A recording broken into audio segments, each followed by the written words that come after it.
Welcome to CSIS Online. The way we bring you events is changing, but we'll still present live analysis and award-winning digital media from our Dracopolis Ideas Lab.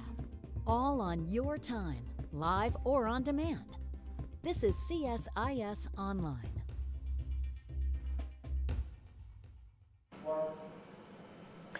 Well, good afternoon and welcome everyone. I'm Tom Carrico from the International Security Program and I direct the Missile Defense Project here at CSIS.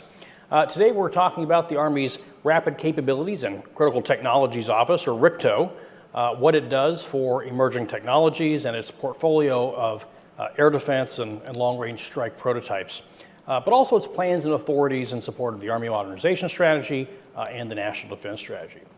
We've got a healthy online audience today, and I want to encourage folks that are watching to please submit questions, and those will come from the event page to my tablet here for our speaker, who is, of course, we're very glad to welcome Lieutenant General Neil Thurgood, who has since March of 2019 served as the head of RCCTO, but his formal title, established by Congress, is the Director for Hypersonics, Directed Energy, Space, and Rapid Acquisition.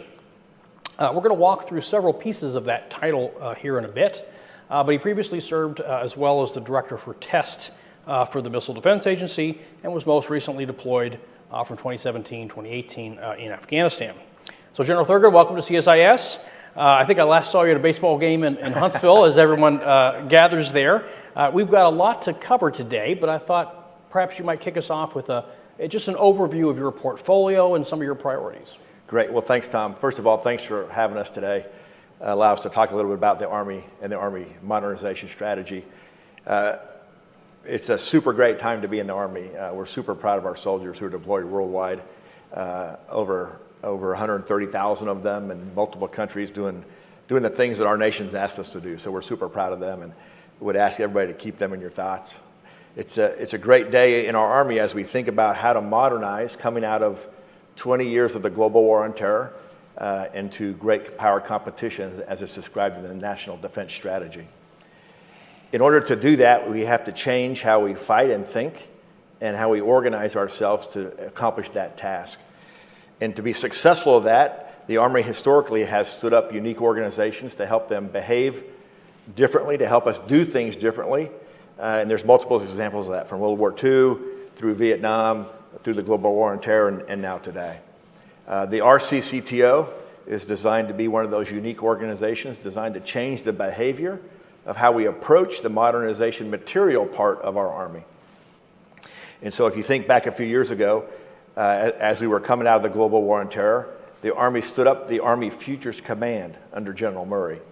And the Army Futures Command was really important and unique in that it established the future warfight thinkers along with the S&T community, the science and technology community. So the people that think about how we should fight the next war with the S&T community, who should be inventing and demonstrating ideas that can help fight that next war. What we needed was an organization that could take that invention and demonstration from the science and technology world and make it prototypes. And prototypes is a word that a lot of people use, and I want to describe how we see that from our battle position. The S&T community, they spend early 6.1s and 6.2 dollars, some 6.3 and 4, and they try an idea, right? Does this idea even have legs?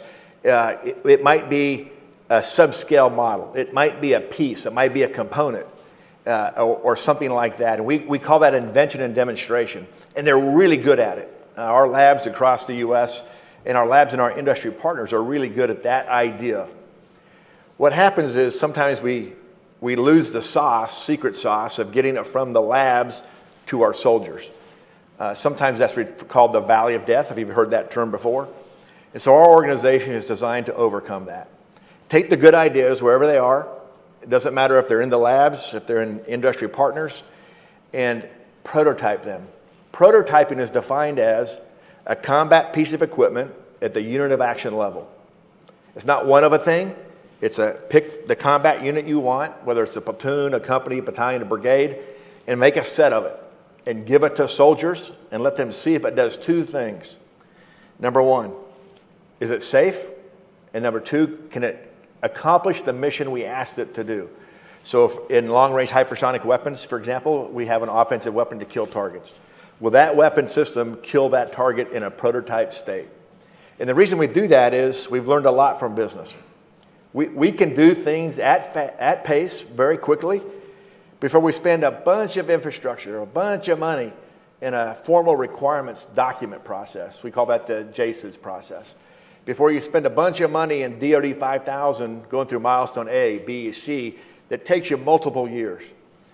If we want to keep pace with our adversary, then we need to behave a little bit differently. And this organization was designed to do that. And so it's really important to recognize that this idea, this construct, will allow us to demonstrate outcomes to see if they're successful before we invest years and money into some product and then kill it because at the end of the day it was old technology, it took too long, or it didn't do the thing that we wanted it to do. Our team is organized very small. Very small. I'm a small teams person. We have a very flat organization. And I'm super proud of everything they've been doing. If you come to my organization, people are working extremely hard. They look tired for a reason. Super proud of them and all that they're doing. And so we're really glad to be part of the modernization construct of our Army. Great. Can you talk a little bit about staying there at the kind of the fundament of as you shepherd through the Valley of Death, your charter, who you report to, where do you get your missions from? Right. So if you want to behave differently, then you have to align an organization and the authorities to behave differently. If you try to behave differently with the old set of rules, you don't really get the outcomes that you desire. And so when the Secretary asked me to stand up this organization, we talked a lot about the authorities and how we report and who we report to, that we need to do that. So let me walk you through a little bit of that if that's helpful. So our organization is chartered by the Secretary of the Army and reports to the Secretary of the Army. And in that, we have what we call the Board of Directors. And that Board of Directors consists of both sides of the headquarters of the Department of the Army staff, the Secretariat side and the Army staff side. So on the Secretariat side, we have the Secretary of the Army, the Undersecretary of the Army, and the Army Acquisition Executive. And that's where I get my Title 10 authorities to spend dollars, the resources of our nation, for material outcomes. On the right-hand side of that is our Chief of Staff of the Army, General McConville, General Martin, our Vice, and the AFC Commander, which right now is Lieutenant General Richardson. That's the mission and requirements and the priorities that we execute to. So those six, that we call that the RCCTO Board of Directors, assigns us our missions. I do not have the authority to make up my own missions. Anything that I do, I must go to the Board of Directors and get their approval, and that's really important. And in fact, they asked me if I wanted those authorities. I said, absolutely not. I only want to do the things that group of six people say are the priorities for us to execute, nothing else. And so to do that, you need a relatively small decision cycle. So between me and the Secretary, it's just the Board of Directors. And then I duplicated a very similar structure below me. And so it's organized very much like what business would call a venture capitalist construct. I don't have a standing army waiting for a mission set. That's not how we organize. It's not how we spend the resources of our nation correctly. The Board of Directors, the Secretary assigns me a mission. I aggregate a team that I think is the right team for this mission set. We execute the mission, and then we disaggregate the team. So I have a very small core. Imagine it's just 78 people. The rest come and go as we get mission sets. And so that allows us to move fast, very flat organization, and that's how we make our decisions quickly. We live on a few fundamental constructs in our organization that I think are the hallmark of the success. So when we get our mission set, and I'll just use Hypersonics as an example, I don't have a team. So I immediately establish the construct of I bring all the S&T people from whatever that organization they came from, the people who invented the technology, into my organization. So now I have custody of the knowledge of the invention and how the fundamental technology works. But S&T our community doesn't know how to build more than one of a thing. That's what they do. I then wrap around that team acquisition professionals who know how to make production lines, who know how to build log supply, who know how to build more than one of a thing, who know how to design in reliability and sustainability for our soldiers. I assign each of them a contracting officer so we can move quickly in our contract actions. Unique to this, I also assigned to that team a test officer from the Army Test Command. So it's matrixed into my organization from the Test Command so that we don't skip any steps in testing. And that's really important because that's how we determine it's safe enough and we'll do the mission we want it to do. And then anticipating success, at the same time I stand this team up, I bring what we call the transition team from the gaining PEO. So the gaining program executive officer. For hypersonics, that happens to be program, or PEO missiles in space. And so we don't start at the transition at the end. We start the transition on day one of the program. And so it's seamless now. We've built a seamless transition from the S&T community to the prototyping community to the program of record community. And that group works for me until we're done with our mission set. And then when I'm done, I transfer everything to the PEO. I don't keep the team. I don't keep the money. Everything goes. And then I'll get another mission set from the board of directors to that outcome. That allows us to move at pace, right? It allows me to pick the right people. And then the key to this that I need to mention here up front is on that transition team is also our industry partner.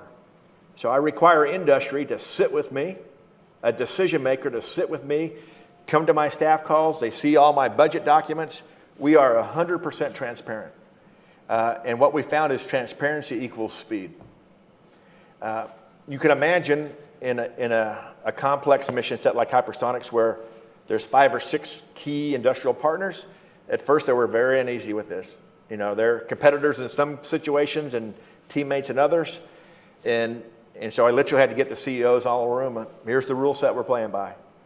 If you need to sign NDAs, sign them. Do whatever you need to do. We're going to sit in a room and we're going to be transparent.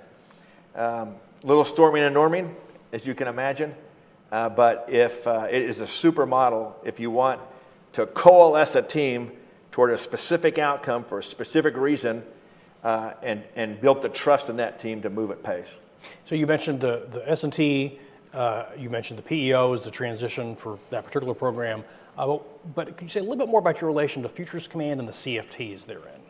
Yeah, so that's a great question, Tom. The Futures Command, again, the big brain war, what's the future fight like? The CFTs, the cross-functional teams, were stood up to help execute the 6 major priorities of the Army Modernization Program. Those 6 priorities are seen through 31+4 signature programs. So the CFTs, the very first one is the Long Range Precision Fire CFT. General Rafferty, John Rafferty is that. And 2 of my programs are those 1 and 2 priorities, and PRISM is the 3rd priority in that program. And so we have a direct relationship with the CFTs, and we invite them to all of our meetings. Everything we do, we bring soldiers in early. For example, in our directed energy weapon systems, we have built one vehicle. We have over 1,000 hours of soldier touch points just to design the vehicle. In a traditional model that you would never do that. You would bring them in much, much later in the process. So the CFTs are critical to help the experimentation arm of the Army. That's why the S&T community belongs to AFC. That's why the big warfighting thoughts are there. The CFTs take those priorities and help manage the execution of those priorities, and they write a document called an abbreviated CDD, Capabilities Development Document. It's not a traditional DoD 5000 JSIDS document. It's a document that defines the characteristics. So let me describe how powerful that is. And it seems like a simple thing, but it has huge implications.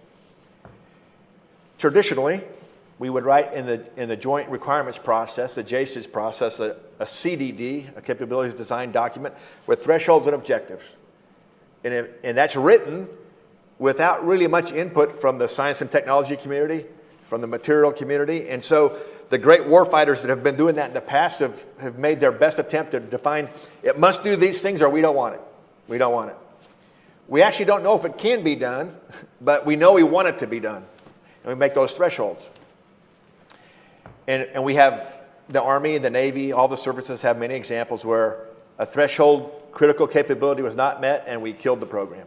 5 years into it, a lot of resources later, we killed the program. With the Army Futures Command, we've actually realized, it's just phenomenal, that we actually may not know the full answer.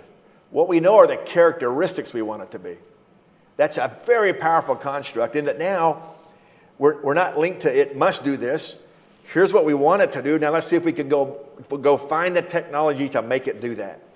That's a very, very powerful concept, and that's what we live with, right? So everything I do, I have characteristics. For example, for hypersonics, the mid-range capability, you must be able to move this on a road. That's a characteristic we have to have. The characteristics must be moved by C-17. And so now I can find the technologies that are available to meet the mission. And here's where the power really comes in. I build the prototype unit. It is just prior to what we would call milestone C in a traditional program. And so when I come out of this, the Army, if we decide to move forward, the requirements community now can write a threshold that we know can be built. We know the technology exists. And then we make the objectives of that document what we want it to become beyond the technology. Now, for the first time, the Army, with the Futures Command, our organization, and all the other elements to support that, the community, the enterprise, we realize that we can start this without knowing the perfect answer. It's okay. We can figure this out as we go, and we can move at the pace of technology. And it's a really powerful construct. Great. Well, it's a construct, and the discussion about rapid capability development has been going on for a number of years now, since this kind of realization that history is returned and such. But the other services are doing similar, right? And so could you talk a little bit, you've talked about your relationship to all these other entities within the Army. Talk a little bit about what you're doing with, say, Air Force and Navy rapid capability analogs. Yeah, so another great question, Tom. It's another one of our constructs is never duplicate. If somebody else has it, plagiarize it. Never make a new contract if you don't have to. Right? Traditionally, we like to own all that stuff ourselves. We don't have to have that behavior. If the Air Force has a contract, I'll use that contract. I don't need to own a contract just because I'm an Army guy. If they have the technology, I'll take it. And we have several examples, and I'll give you some examples. At the OSD level, they have the Strategic Capabilities Office, right? They're an S&T kind of organization. They try things, and the MRC is a really good example, the mid-range capability of overcoming the Valley of Death. So the SCO has invented the technology. They built one of a thing, and we've now taken that technology and matured it into a prototype battery. It's a really good example. So I didn't have to go make that up. Somebody had something that met the requirement. Let's go use that thing and move quickly. It's a very non-parochial behavior. We have the DARPA labs, the Sandia National Labs. They're doing great work. I don't need to reinvent that work. I need to use that work to accelerate at pace. And sometimes I think traditionally we may have the not invented here syndrome, right? It can't be as good as we're going to do it. Take what people are doing and make it better. Right. And that construct works really well in many of our programs. So before we move off all the organizational stuff, I want to say a little bit about the Hypersonics board that you chair. There's, again, multi-service kind of cooperation. Right. So in hypersonics, the U.S. has been working in our labs on this technology for some time. It's certainly not a new technology. We have chosen to not operationalize it, make it an operational capability. OSD has been leading that for some time. Mr. Mike White under OSD, a dear friend, a great American, he has been leading that group. Because it's a joint effort, the Army and the Navy and the Air Force and the Missile Defense Agency are all joined at the hip on this technology. So we all signed a memorandum of agreement, and there is a governance structure so that we don't duplicate and that we share technologies. And in the case of the Navy, it's exactly the same technology. We can talk about that some more if you'd like. That MOA creates a 3-star level governance process. So it includes the Army, the Air Force, the Navy, MDA, OSD R&E, and OSD A&S. And I'm the chairman of that 3-star level board. And that's where we make sure that our science technology isn't duplicating. It's making sure that we spend the money on our science and technology for the thing we want next.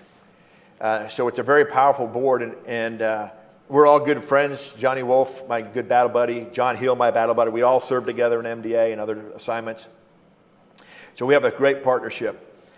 But when we don't agree or we need help or guidance, above us is what we call the Executive Steering Committee. And that is all the undersecretaries of the armies, of our services. And so we have a very deliberate decision-making process to make sure that we collectively as a joint service aren't stepping on each other's toes, aren't wasting our resources, and are moving forward at pace. For the Army, we are particularly linked at the hip with Vice Admiral Johnny Wolf in the Navy. We share in hypersonics the same glide body. We share the same missile stack. It's exactly the same. We put ours in a canister that we shoot off a trailer. He puts his in a canister he can use off the Navy assets. It's a really good model, and when you have the transparency, you can work at pace. And when we have industry involved in that, it's very important. The 3-star BOD is a government organization. When Johnny Wolf and I got together, we actually duplicated that on the industry side. So there's an industry BOD that is the 3-star levels and the 6 players in industry in hypersonics, as an example. And so that group meets every quarter. Every quarter we meet without fail, and if there's a wicked hard decision, then that's where we make it. Well, I think that's a very good point, especially in terms of the not duplication. A lot of folks kind of out there saying, oh, there's all these different hypersonic strike programs, and oh my goodness, it must be duplicative. But from what you're describing, it's just the opposite. And Mike White was here six months ago or so, and if I'm not mistaken, described your partnership with Admiral Wolf as the model of hypersonic strike development. Before we get into the programs, let's stay kind of at the philosophy and the acquisition stuff. Okay.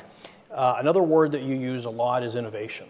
But, you know, these things are buzzwords, they're cliches. So in your universe, you know, between the S&T and the shepherd through the valley of death, what does innovation mean? What kinds of innovation are you encouraging, and what do you do concretely to encourage it? Okay. Innovation is another word like prototype. Everybody uses it for different meanings. We'll get to that. So let me describe that to you, how we see innovation. The first thing is that innovation is generally unscheduled, right? It's hard to schedule an invention or an innovation. People work at it and work at it and work at it, and sometimes it pops up and works, and sometimes it just never doesn't. It never comes to life. It never becomes a thing for anybody. And so innovation is how we bring material solutions that are available to life for our soldiers. And it's really important that we recognize that innovation is everywhere. And so one of the missions the board of directors gave us, the Secretary of the Army and the board of directors, was to go find innovative solutions. Step away from the major big 6 defense companies and go out there and find out who has got good ideas that can help us move forward at pace. And so we have been given a very specific mission to look for ideas that fill gaps that we have. So not every innovative idea has a military application. We have to have a gap and a need, and so we focus on that. And we do that in a couple of ways. The first is we started our first summer, what we called Innovation Days. We sent a problem statement out to industry. If you have anything in this world that can solve this problem, we want to know. And we got 185 responses the first time. And we selected that through a white paper, very, very transparent. We down selected to about 45 companies. And we brought them in a room much like this to give an oral presentation. Very similar to what you see with the Shark Tank on TV. Bring in experts. If it's an aviation problem, we bring aviators. If it's a missile problem, we bring missile people. Infantry problem, we bring infantry people. And they get 30 minutes to give their presentation. We have a question and answer period, and we tell them right there on the spot, We are interested in that technology. What's interesting is that most of these are very small companies. It's some PhDs that were in a big company. They wanted to vector off, and they did something else.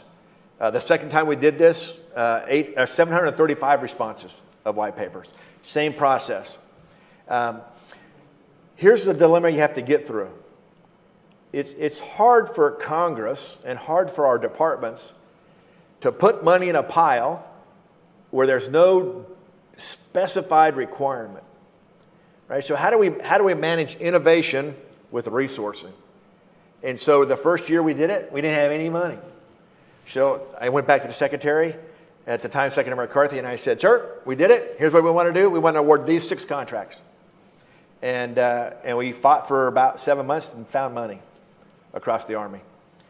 The next year was a little bit faster, but in 21, because I go to Congress every quarter and 100% transparent with Congress, Congress set aside a pile of money in the 21 president's budget for our organization just for innovation. That is very powerful. Now we can have our innovation event, which we did. 60 days later, all on contract and executing. The thing with innovation you have to realize, and we have to really understand, is that not every innovation is going to work. Right? Some things we try in the RCCTO aren't going to work.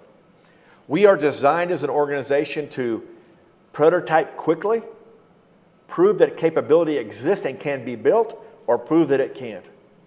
That's what we're designed to do. And so I tell my team all the time, don't worry if it doesn't work. You do the best we can do. Get a decision point to our Army, to our senior leaders, and they can decide if it has the capability we want. So innovation is really hard. The second way we do this is that in my joint role in the counter small UAS. So if you recall, about 2 years ago, the Secretary of Defense at the time said, who's in charge of counter UAS? And it wasn't a great outcome, but at the end of all that conversation, the Army was designated the executive agency for the Department of Defense. Major General Sean Gainey, a good friend, he is that guy. He's in charge of that for the Department of Defense. The board of directors assigned our organization to be his material arm. And so that's a really good relationship so I coalesced another board. I'm a big transparent guy. All the senior leaders in all the services that had counter-UAS in their title. And so we immediately started a down select of all the systems that are out there. What works, what doesn't. Focused on the 10 initial systems that worked. And now we're in the process of filling those gaps. Again, what did we do? We reached out to industry. We need, I'll give you the first example. We call it a semi-annual demonstration. We need a low collateral interceptor. Who's got an idea? White papers came in.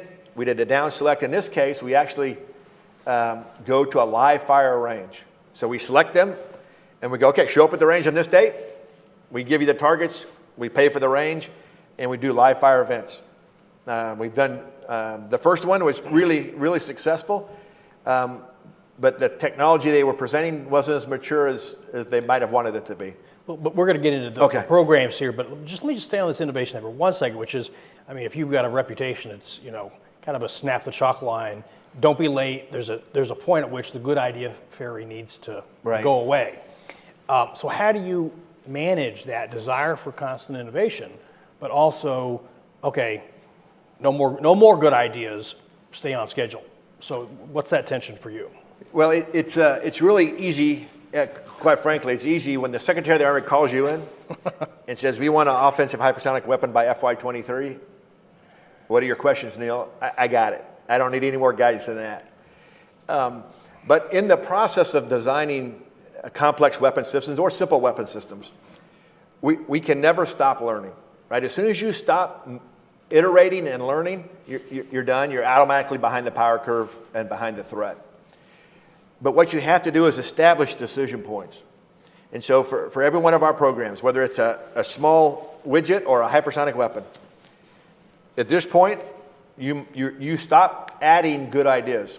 We don't stop collecting them. We stop adding them into the weapon system. And then we make that part of the Block 2 strategy or the Block 3 strategy. And so sometimes what happens is we don't take that deliberate approach. We keep adding things and changing things and maybe adjusting the requirement. And perfect is the absolute opposite of good enough, right? What we need is a behavior that allows us to give something to a soldier that is good enough to do the mission it was designed to do and safe enough for a soldier to use. And so I'm the person who signs that document, and I hold that pretty close, having started as a young enlisted soldier. I don't let anybody influence me in that. So when I sign that document, I know two things: that a soldier can use it safely in combat, and it will kill the thing we need it to kill or do the thing that we need it to do. Does it do it perfectly? The answer is no. I'm not trying to get to perfect. I'm trying to get to a solution that kills the target we want it to kill, and it will make it better as we go. Because the moment we stop making it better, we're going to be behind the adversary. So two other words, if you could just sort of dwell on: prototyping, you've used it, and then rapid. I mean, these are used all the time. But what does that concretely mean to your organization? So for our organization, the prototyping is the acceptance that we're not perfect.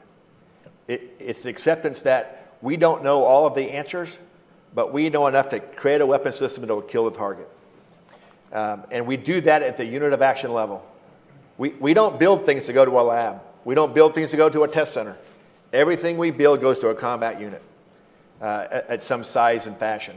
And so every one of our engineers, every one of our contracts people, every one of our logisticians, every one of our budget people, they know that this weapon system they're working on is going to be delivered to a unit on a timeline. That timeline is not arbitrary. That timeline is based on mission analysis, what our threat is doing, when we need to be ready to fight the war fight of the future, according to the Army Modernization Strategy, that 31 plus 4. I'm the plus 4 guy of that 31. And so the word prototyping is intentionally used for that cultural difference that creates the behavior difference, which is matched to our organizational difference. And then the second part of that, Tom, is that you have to be focused on a very specific outcome, right? You have to start, and if you heard the term before, you got to begin with the end in mind. Rapid doesn't mean you cut corners. That's not in the acceptable decision space or behavior space. Rapid means you focus on the things that produce a weapon that's safe enough to give to a soldier and will kill the target. And you capture the things you're not going to do for your future improvements. And I would say that rapid means don't accept delay. Don't accept things being pushed to the right because somebody doesn't like the thing that you're doing. Look, our system is designed as a system of checks and balances. It's why we have the greatest army in the world. It's why we have the greatest equipment in the world. Sometimes that slows us down. Sometimes it's important to go in that pace. And sometimes when you have wicked hard problems, you need an organization that can perform to standard at pace. Now, you've said that you report directly to the Secretary of the Army. You've got this board, and your priorities are right there at the top of the list for the Army modernization overall. But talk to me about your acquisition authorities. So the tools at your disposal. Yes, you've got OTAs and middle tier things like this, but how would you characterize the acquisition authorities of RCCTO? And do you see that becoming a bit more widespread within the Army or the Joint Force for that matter?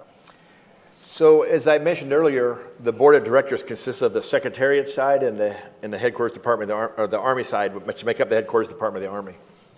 My Title 10 authorities to spend money come through the Secretariat side, from the Secretary to the Army Acquisition Executive to me.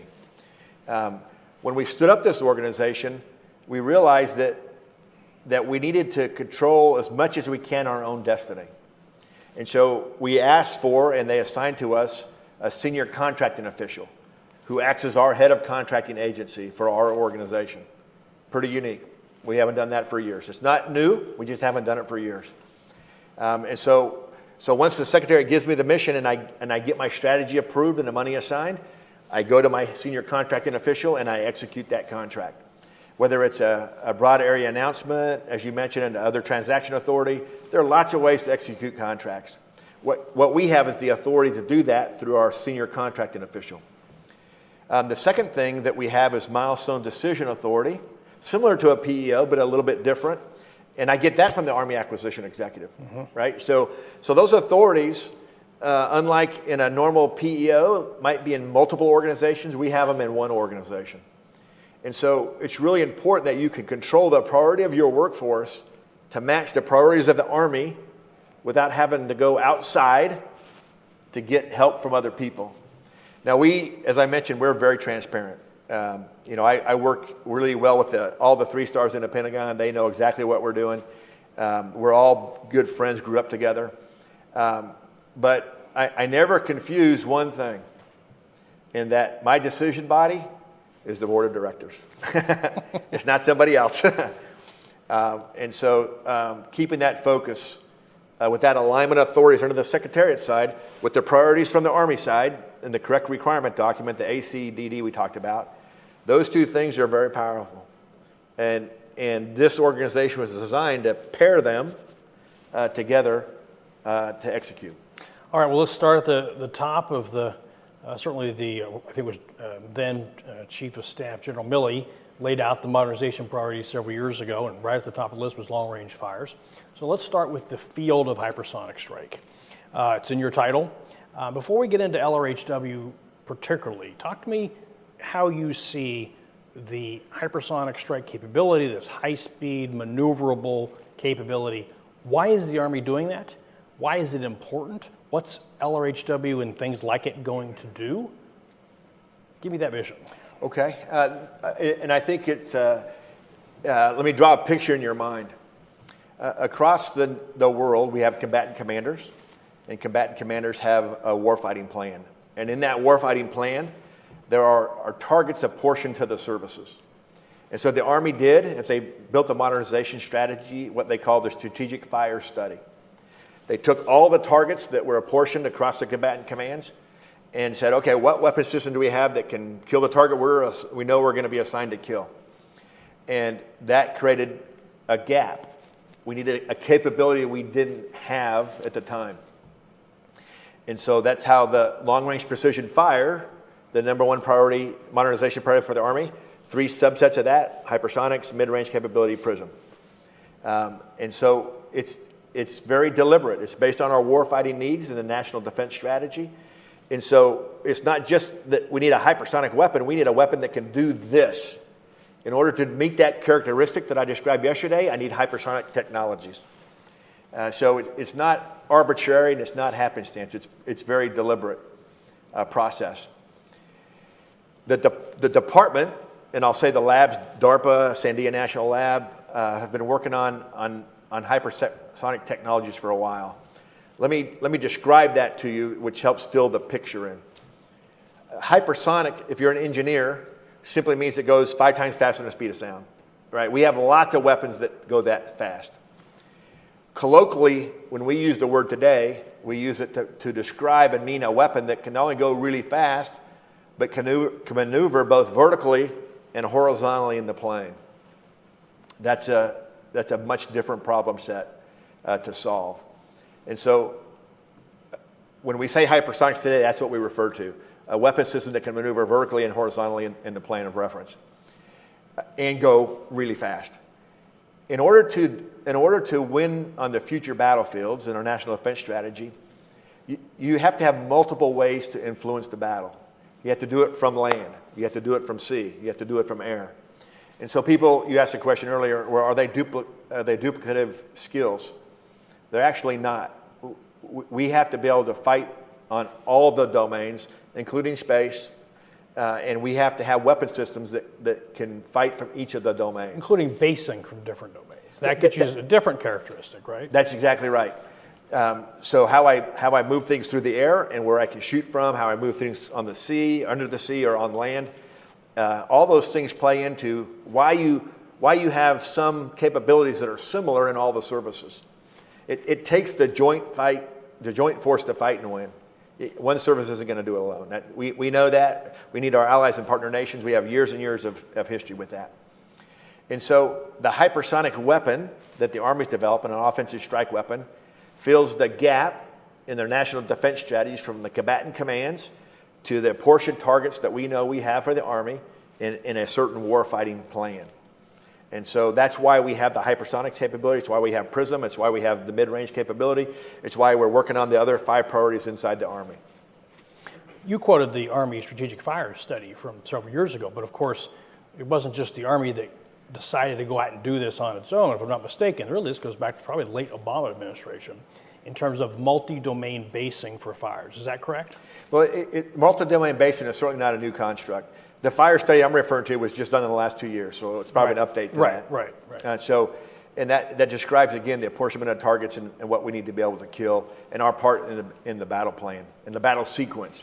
And so that capability drives you to certain material outcomes. If I need to go at this speed, at this distance, then I need this kind of technology.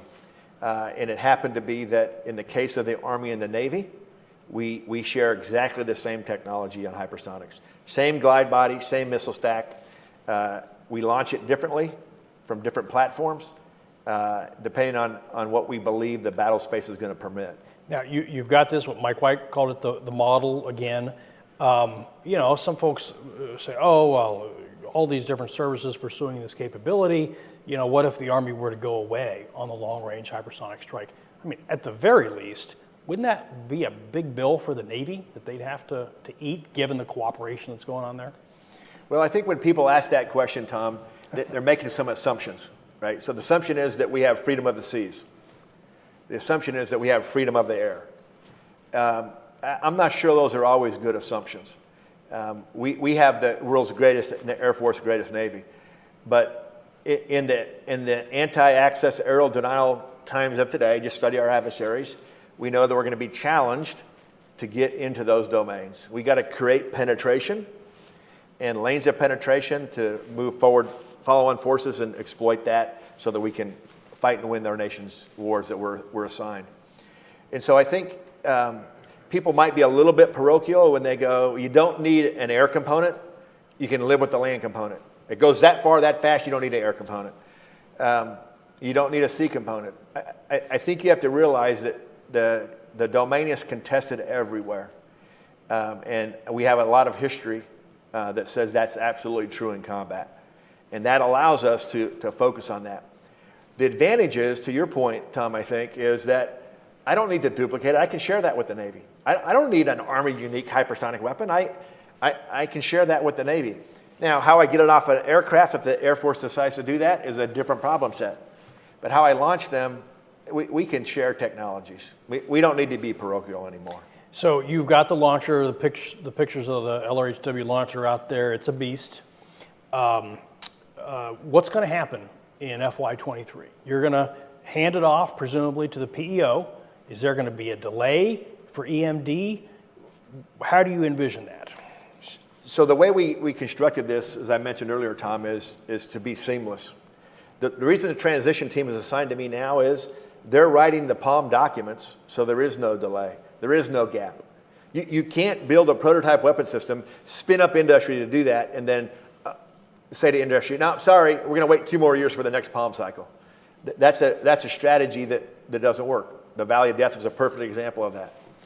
And so when we got the mission on the 13th of March in 2019, to the approval to execute the hypersonic mission, that team I described earlier was in place on the 14th. And we began the design, the trailers, launchers, trucks. We took the S&T work from Sandia, and there's a really good story there. We teamed with the Navy to do it, and we delivered all of the ground support equipment, every piece of equipment they need to go to combat, minus live rounds, in September of 21. So think about that design at pace to standard. So the unit right now is in new equipment training. They will go with us to our flight test. Now think about that, what I just said. Traditionally, a bunch of engineers would do flight tests, and then sometime down the road, we give it to a unit and let them go do a flight test. We're doing it all together. We can be transparent, and I promise you, if one thing I've learned in this job is if you get soldiers involved early, they will give you good ideas. They are not shy.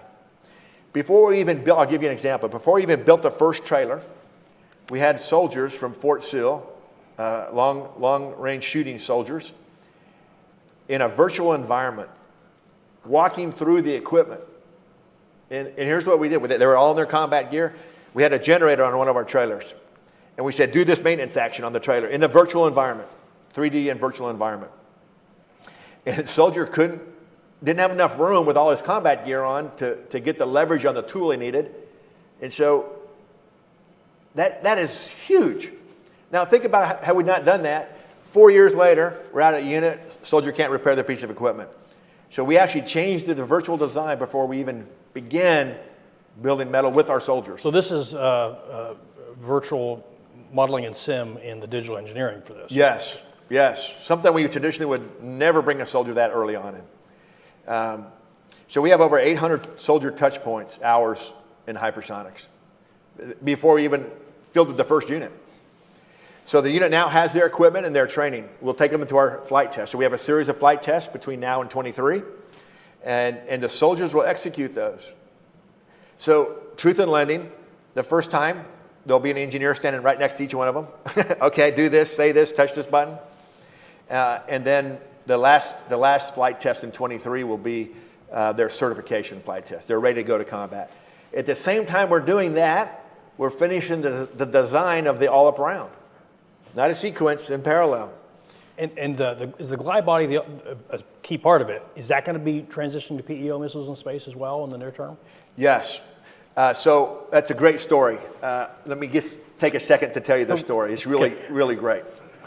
The great folks at Sandia National Labs invented the glide body technology that we're using.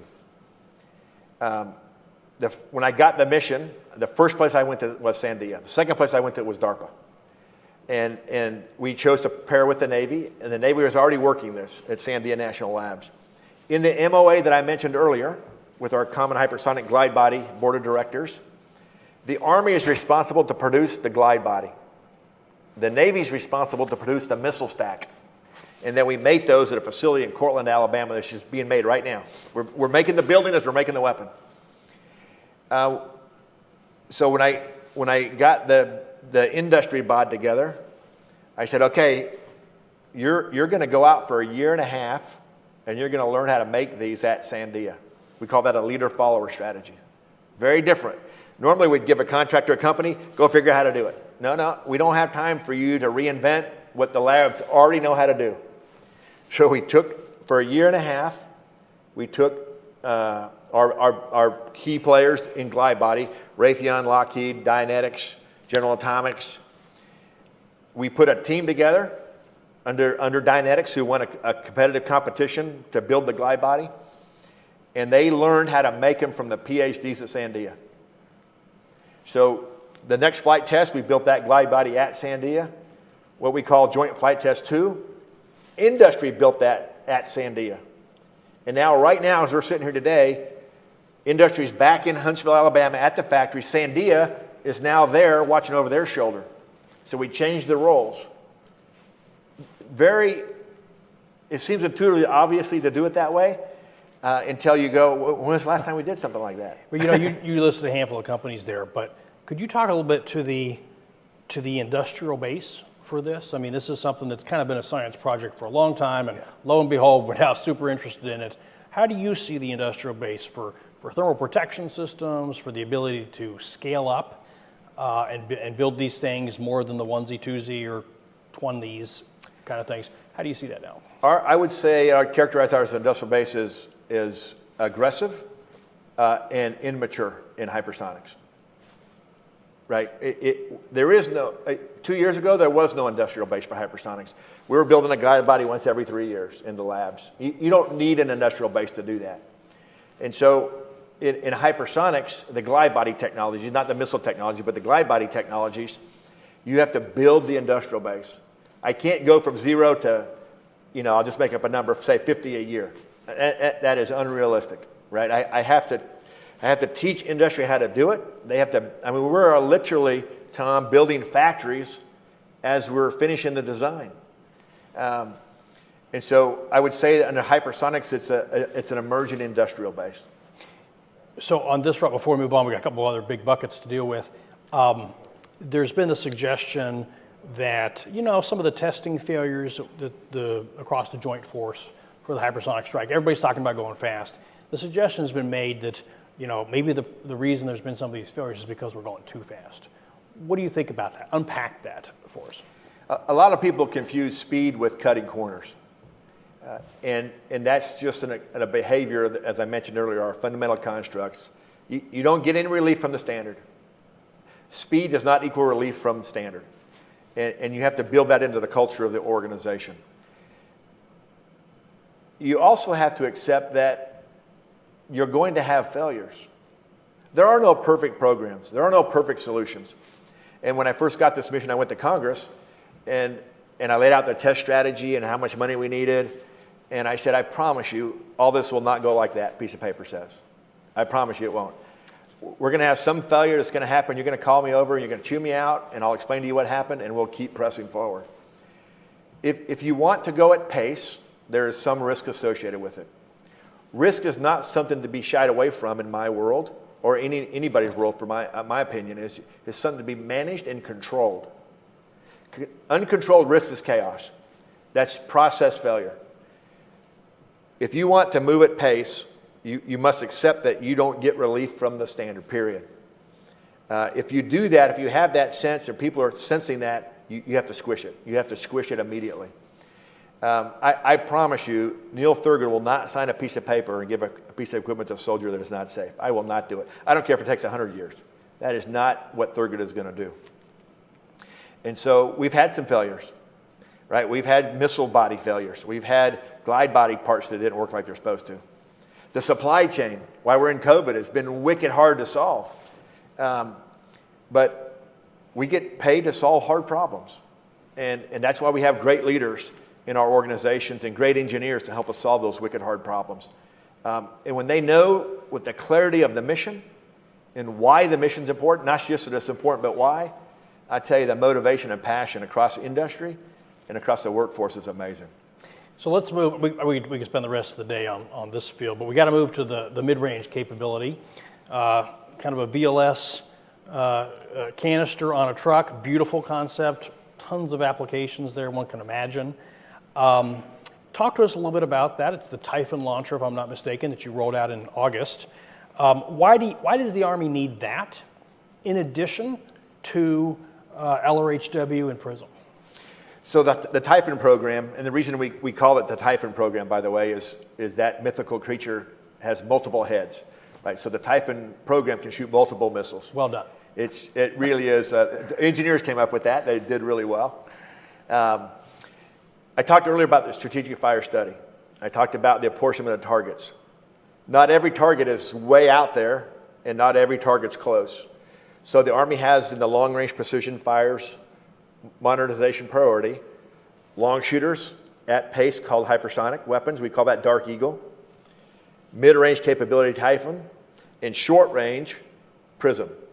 So you can't afford to shoot everything at every target. You just put yourself on the wrong side of the cost curve. Each of those missiles are a different cost breakpoint.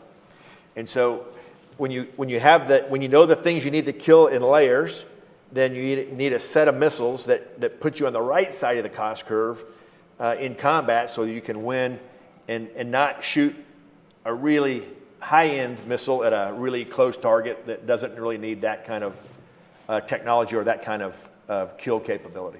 So you touted the cooperation with the Navy on LRHW. Could you talk about the cooperation with the Navy with two things off of there that they developed, SM6 and Tomahawk, for MRC?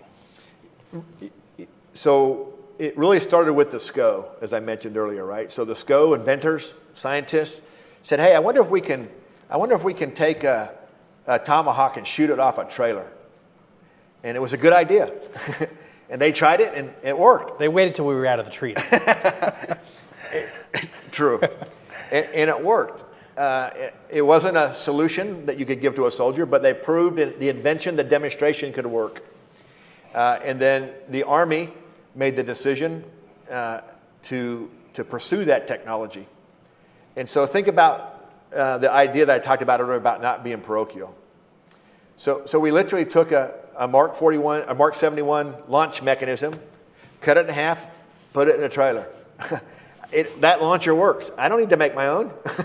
I don't need to come up with an Army unique solution to launch a Tomahawk or an SM6. I can use a Navy solution. I can put it on a truck. And so we actually made the contract to do that with the prime that the SCO was using, which was Lockheed. And then I buy my missiles on the Navy contract. I don't need my own contract. I MIPR money to the Navy. I need this many missiles. Here's the dollar value for that. Here's the money. Deliver the missiles. And that partnership works really well. Is that going to transition to PO missiles in space? It will, yeah. So PO missiles in space has the mission for long-range fires when they become programs of record. And so to that point, I probably should mention this. When we do the transition, what we own is all the way up to the prototyping, delivery to the unit of action, and 1 year. That 1 year period is the transition year. In that 1 year period, we start moving people and money and all of that to PO missiles in space. And that's a deliberate, right? Because this system isn't in the Army logistics. Some of it's not in the Army logistics system. We have to maintain it with contractor logistics support. The transition team is also my fielding team. So think about the power of this. The S&T community invented it. We bring them to us. We bring the PEO team here. They're the fielding team. They do the net training under our authorities and our responsibilities. And then when it transitions, the unit already knows the people. The Army already knows the team. The budget's already in place. Very different way of behavior, and that construct is going to pay us big dividends. Now, the salience of long-range fires, everybody knows that for the Army, but again, big Army looking at Army IAMD, not just for the defensive stuff, but the offensive stuff as well. So you bring up Tomahawk and SM6, well, you've got, for the first time, a single launcher that is doing, right now, offensive fires, but that's also a multi-mission effector that could do defensive.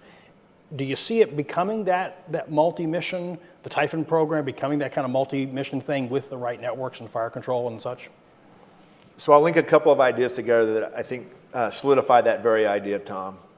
So the Army, for years, has a field artillery system of command and control and an air defense system of command and control. When I was at PEO Missiles in Space years ago, we worked on a program called the Integrated Battle Command System.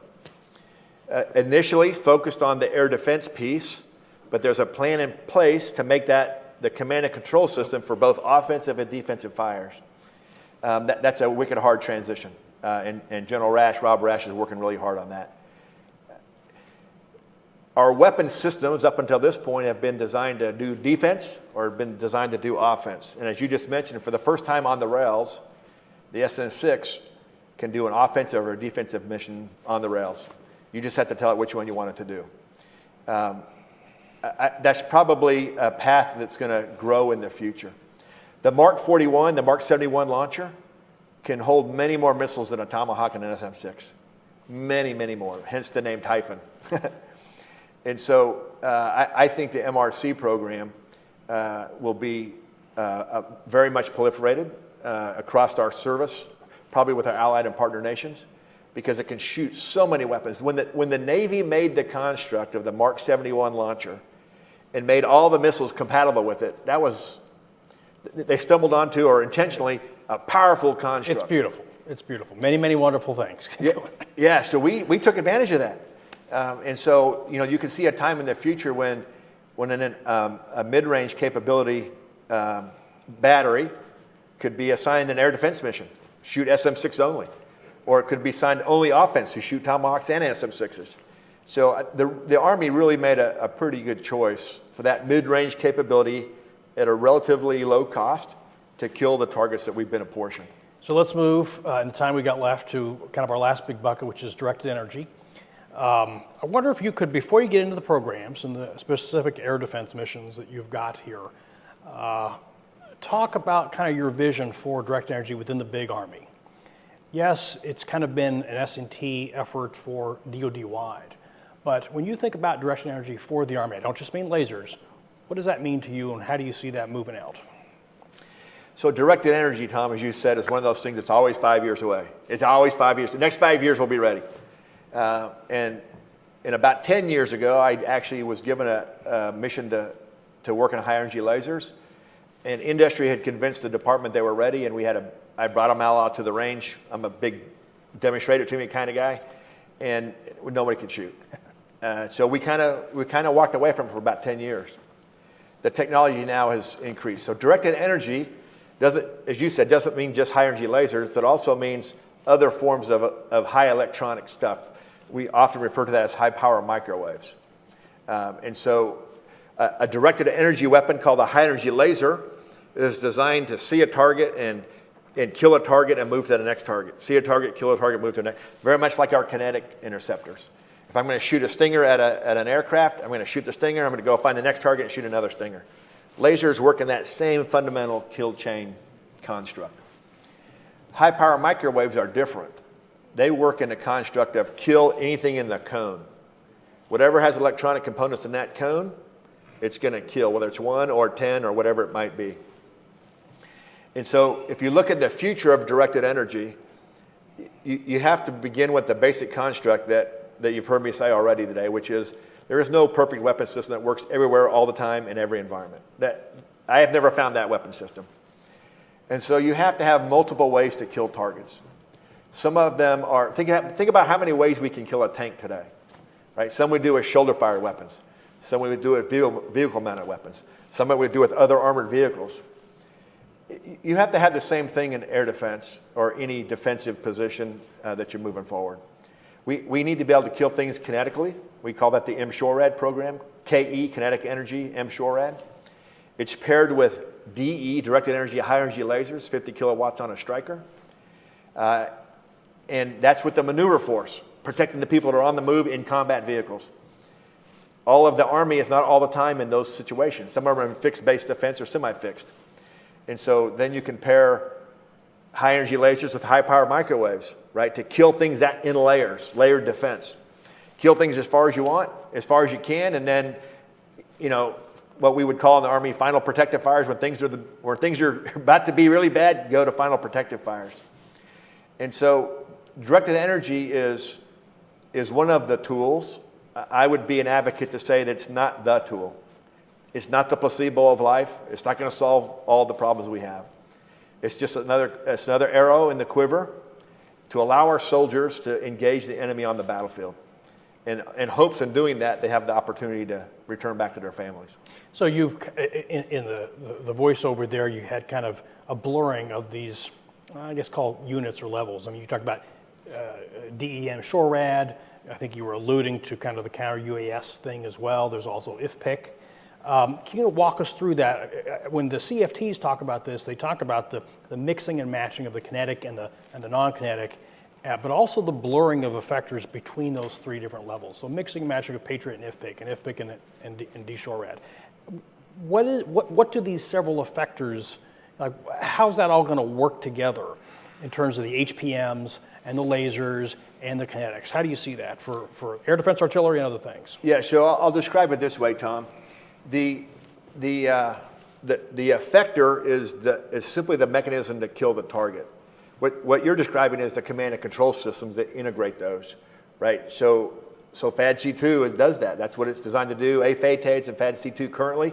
In the future, as I mentioned, that will become IBCS, but currently as we design these weapon systems on the material side, must be in that system because the SISs must be able to communicate. Anytime you're going to engage a target, there's a geometry associated with it. A head-on shot, when you're trying to kill an artillery mortar coming toward, or an artillery round coming toward you, is much, much harder than a side shot. And so you have to have a command and control system that not only sees and recognizes a threat, but can select the best effector to kill it. If you're going to kill, say, a helicopter, a large helicopter, between a Stinger and a high-energy laser, you probably want to shoot it with a Stinger. If you want to kill a Group 1, 2, or 3 UAS, you probably want to kill that with high-energy lasers. It's much cheaper to do it that way. A kinetic energy is not going to kill a rocket, artillery, and mortar. That's what high-energy lasers do. And so giving multiple ways for our soldiers to be successful on the battlefield is really the heart of the issue. It's not so much that one is better than the other. It's a set of tools that a soldier can use. So in our formations with MSHORAD, and I'll say in our maneuver formations, you have two platoons that are strikers with stingers. That's the MSHORAD program, and General Rafferty probably talked about that. It's in the AMD priority on the 6 priorities. The 3rd platoon of that company is a directed energy, high energy laser platoon. Right? We pair them together intentionally to kill targets, different targets at different times in the battle space. And so it's really important that we recognize killing in layers, multiple ways to kill things, and always finding the best way to kill the target is what we're trying to give to our soldiers. So can you give us some updates on the progress of, let's just start with CUAS and MSHORAD. You had a shoot-off last year, for instance. You're working with, as you said, with Major General Sean Gainey. What's the status of those efforts? Valkyrie, Thor, et cetera. Yes, super. So we call our DEM SHORAD program Guardian, right? It's a great name to protect our soldiers. We had a competitive prototyping program, and as you mentioned earlier, I'm pretty like you're on track, you're not. One of the contractors fell off, and so we stopped. Right? You can't do it. That's fine. No harm, no foul. Thanks for trying. So we went to a combat shoot-off. In about 40 days, 60 days actually, we shot 450 engagements with high-energy lasers. Think about that. 450 sets and reps for our soldiers to practice killing things. And so we focused on Group 1, 2, and 3 UASs and some rockets, artillery, and mortar. We go back to White Sands this month to finish with the mortar, rockets, artillery, and mortars. Compare that to the cost of a KE system. How much would it cost to shoot 450 Stingers, right? Now, the cost of the base vehicle is different, but how we use them is different. So a very successful combat shoot-off. We learned a lot from our soldiers. We've gone back since and made some design changes. Those design changes will be at White Sands Missile Range, January, early part of February. And then we deliver the first directed energy Stryker vehicles on 30 September this year.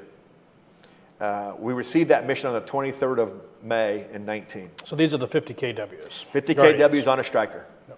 Yep. They're going to be given to the first unit, which will be at Fort Sill, Oklahoma. And we'll learn a lot.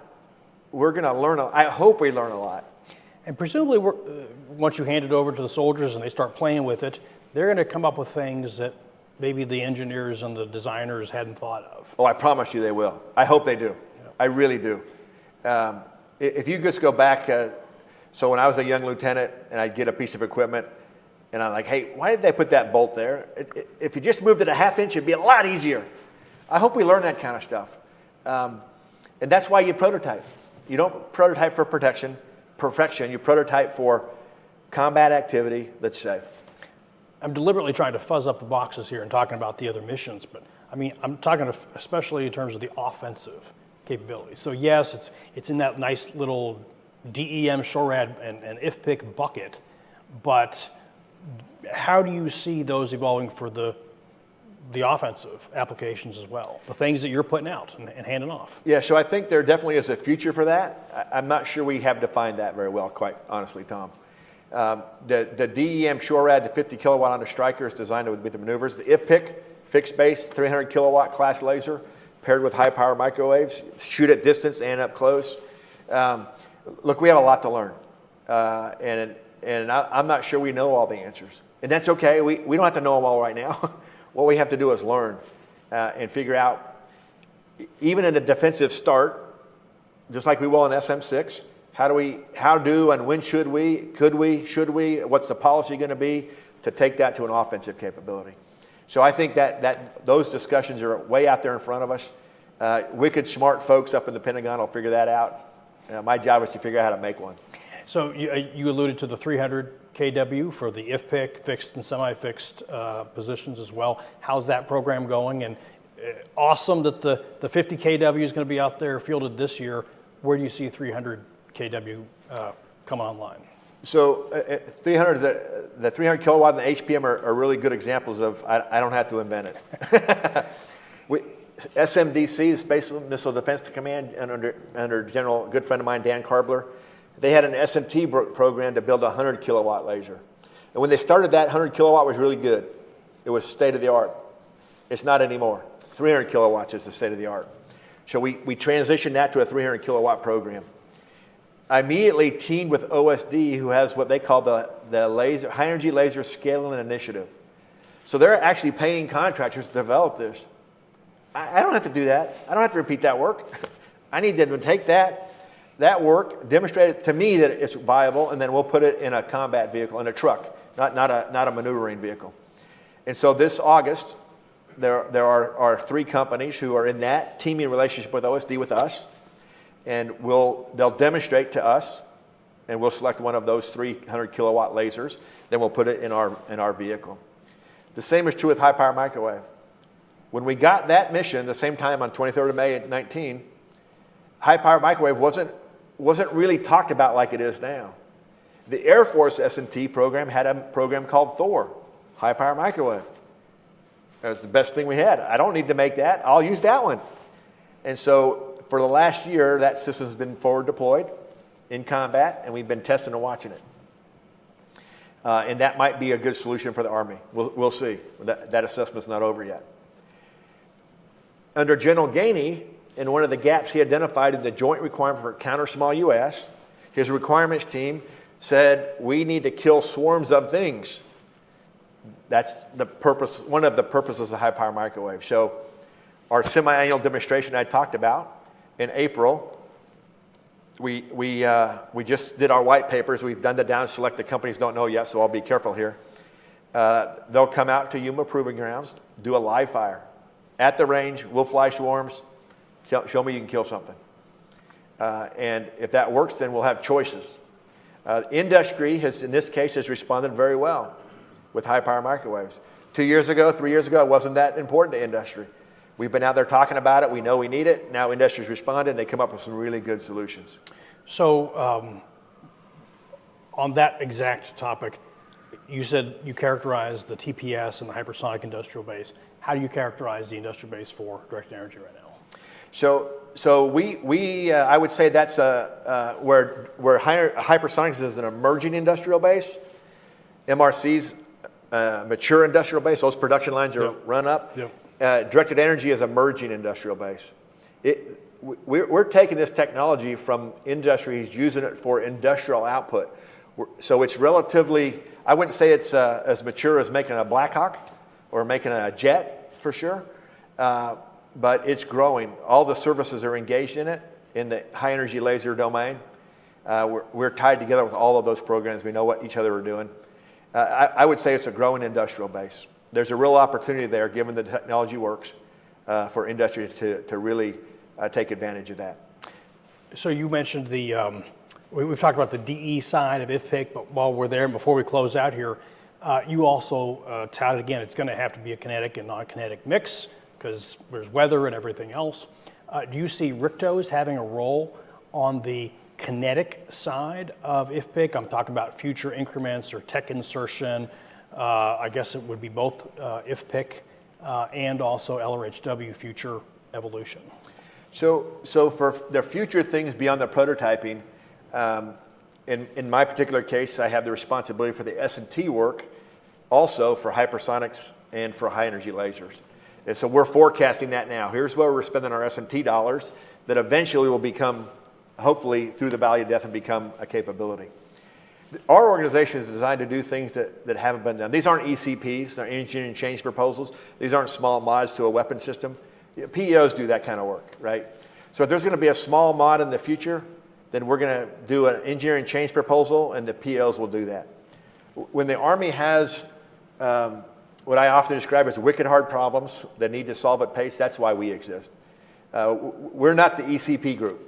We're the go figure out how to get it out of the S&T world, out of industry's IRAD investments, and give it to a soldier.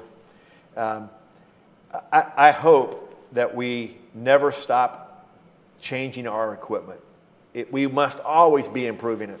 From my own background, as a young officer in aviation, constant changing how we can fight, how we can fly, how we can maneuver. Missiles are no different. What I need today is not what I'm going to need in 2035. We've got to start that work today. And so I'm an advocate of just just a base understanding that the work is never done. Well, we've covered a lot. Thank you for your time. Is there anything we haven't hit that you want to close out with and leave us off with? Well, Tom, I'd say that the Army modernization strategy is very active. The Army's pursuing it aggressively. We've got a great Army leadership that has really got us focused as an Army. All the 6 priorities, you know, from missiles to aviation to air defense to networks, all kinds of great programs out there. CFTs are doing a great job. One of those things we do is called Project Convergence. And Project Convergence is, as you hear General Murray talk about it, who just recently retired now, Lieutenant General Richardson, it's a campaign of learning and experimentation. That's very powerful. It's the acknowledgement that, man, we're going to try it. It might not work. And we don't beat people up in my organization. We don't beat people up in AFC when it doesn't work. It's okay. It's okay that not everything is going to work 100% of the time. And when that experimentation happens and we want to prototype it, then the Army now has an organization that can prototype. This kind of work is high demand. It's not for everybody. Some people like to make a lot of a thing. Some people like to do invention and demonstration. This organization loves to prototype. We love to take an idea that we can give to a soldier and let them show that it has a capability or show that it doesn't. Either answer is perfectly acceptable. Very different behavior than we've had in the past. So we're super proud of our team, Tom. We're super proud of our Army, and most importantly, super proud of our soldiers. They're just great Americans out there, our sailors, our Marines, our Space Force, Coast Guard. They're out there in the Navy. They're just working wicked hard. These young men and young women that are great, in my opinion, great heroes of America. They deserve our best effort. When I started this job, I had a full head of hair. And I'm happy to lose every piece of it if it helps bring soldiers home. Great. So thanks for letting us come today. Well, thank you for coming out. Really appreciate it. I think we'll be hearing more about Project Convergence in the future. And thanks for everybody online. Lots of great questions. So appreciate it, and we'll be back with more in the future. Thanks.